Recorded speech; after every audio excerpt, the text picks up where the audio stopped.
Welcome to Workplace Psychology with Dr. Martha Grajdek. I'm Dr. Martha Grajdek. This podcast examines a wide variety of work-related issues through the lens of industrial and organizational psychology.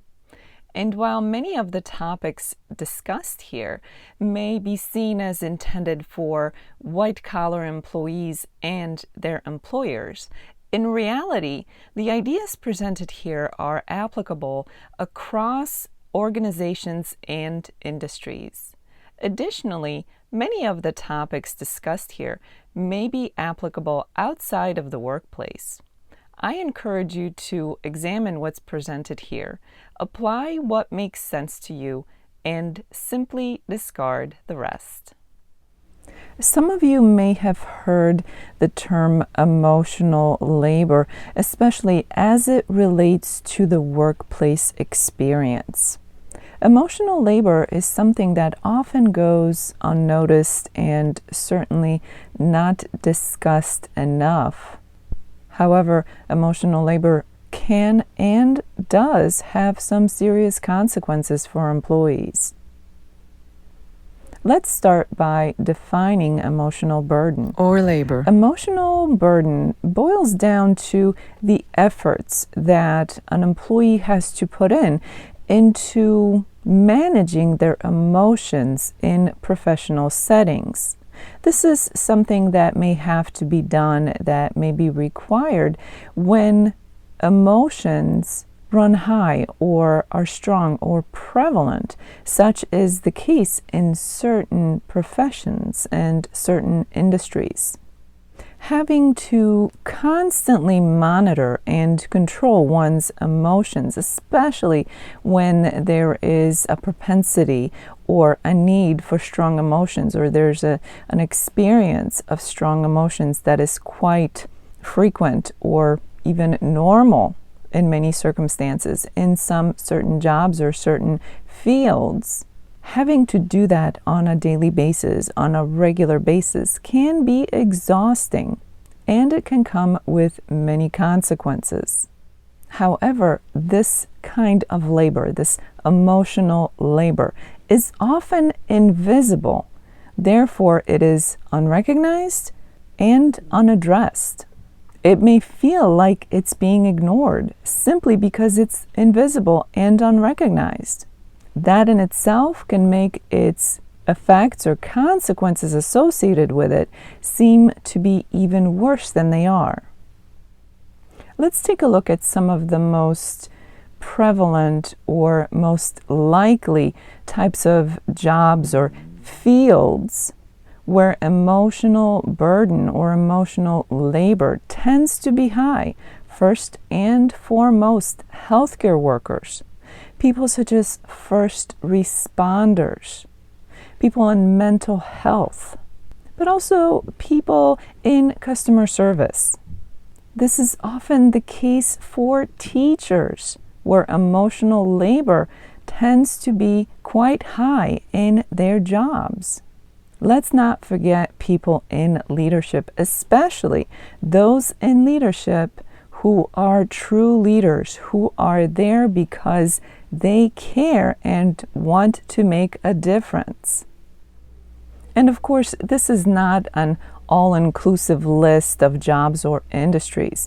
If you think about any job that feels thankless to you or feels like it comes with a heavy emotional burden, can fall into this category where emotional labor is a big part of that workplace experience.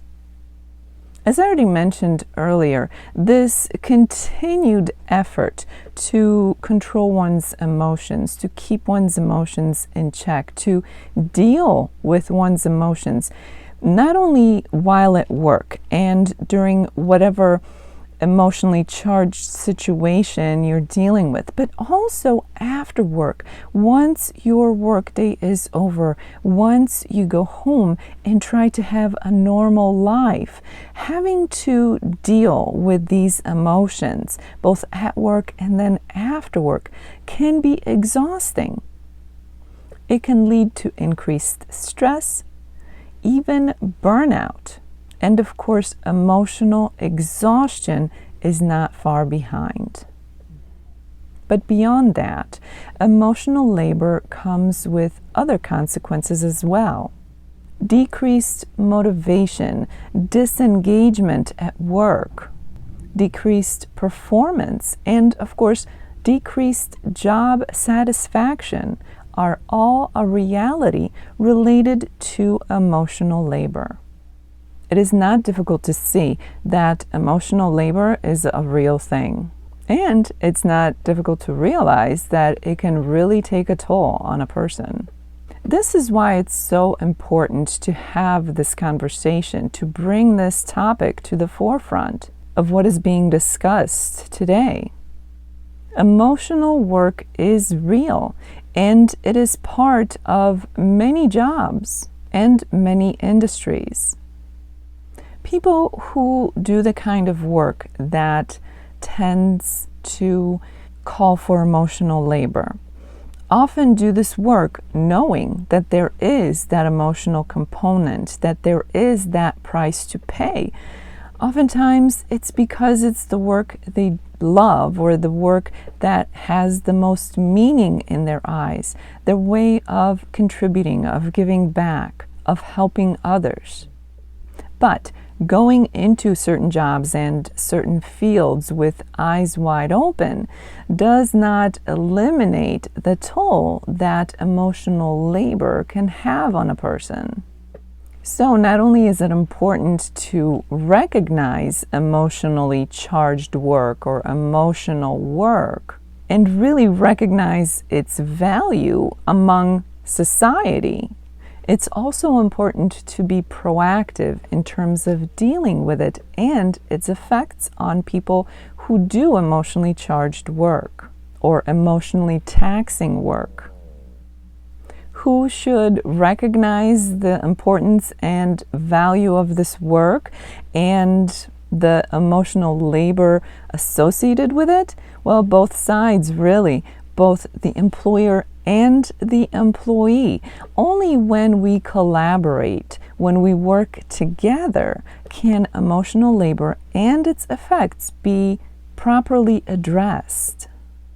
First and foremost, things such as self-care and stress management are critical. Organizational support is key.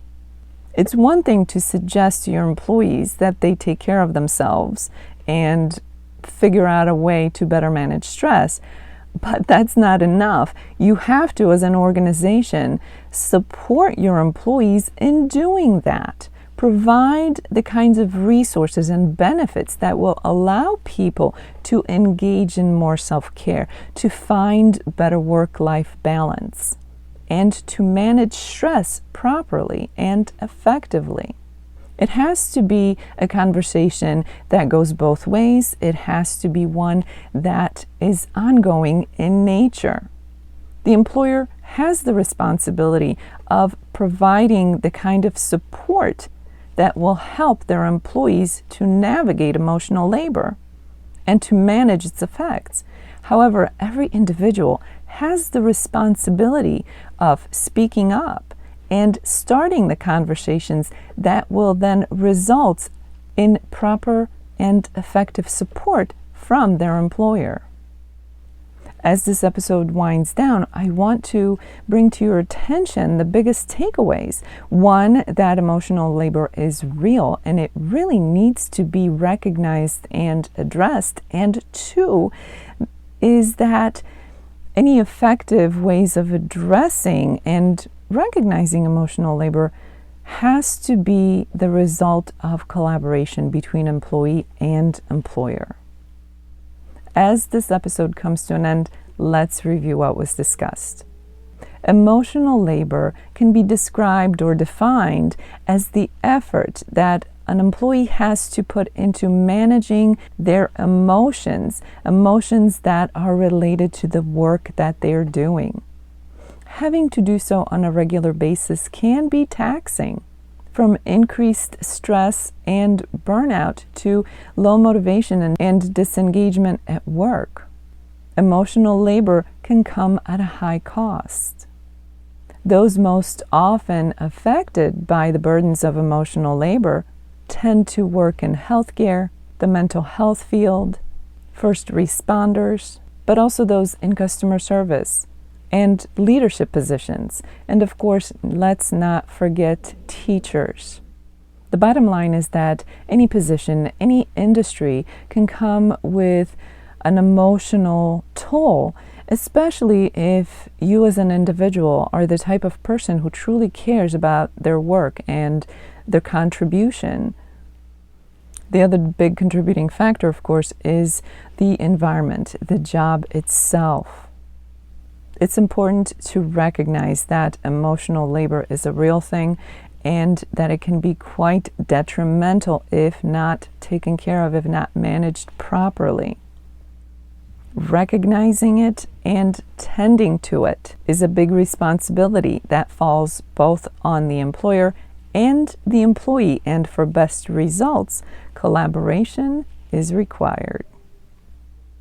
As the week unfolds, I invite you to consider emotional labor as it may relate to your own experiences and your work. And if you do not yourself have the kind of job that comes with emotional labor requirements, you may know someone who does. Consider what you've learned in today's episode and think about how you can apply your new knowledge to dealing with emotional labor, whether that's for yourself or by helping someone else. For those in management and leadership positions, not only do you have the responsibility to recognize emotional labor in terms of your employees' experiences, you also have to think of yourself. This is especially important if you are someone who truly cares about their employees and their experiences, because that can be emotionally difficult on you. So dealing with emotional labor in terms of your own experiences is also important to remember. For those of you who experience this podcast in an audio-only version, I encourage you to check out my YouTube channel where you can find the video version of this podcast. While there, check out some of the other videos which focus on effective stress management. Stress Free with Dr. G can be found on YouTube, and the link for that is in the description below. Thank you for joining me today. Please subscribe to this podcast. I look forward to seeing you here again next time. Until then, I wish you joy and well-being.